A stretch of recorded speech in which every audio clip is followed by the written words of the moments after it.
চাঁদপুরের মতলব উত্তর ও দক্ষিণ উপজেলা পরিষদ নির্বাচনে দাখিল করা 17 জনের মধ্যে 16 প্রার্থীর মনোনয়ন বৈধ ও এক চেয়ারম্যান প্রার্থীর মনোনয়ন বাতিল করেছেন জেলা রিটার্নিং কর্মকর্তা তোফায়েল হোসেন।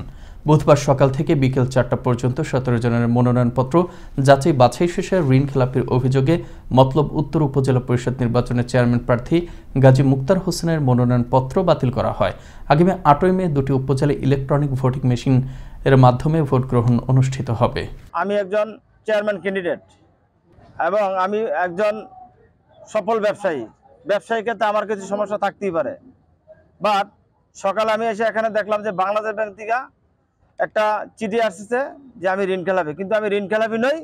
এখন বাংলাদেশ ব্যাংক, যে ব্যাংকে পদ্মা ব্যাংকের সাথে কথা হয়েছে, তারা পদ্মা ব্যাংক আমাদেরকে এনওসি দিয়েছেন।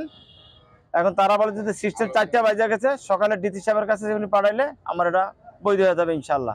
নির্বাচন করতেছি আমরা, তারা সবাই জনগণের কাছের লোক, সবাই জনগণের মেন্টের আশা করে, আমিও আশা করি।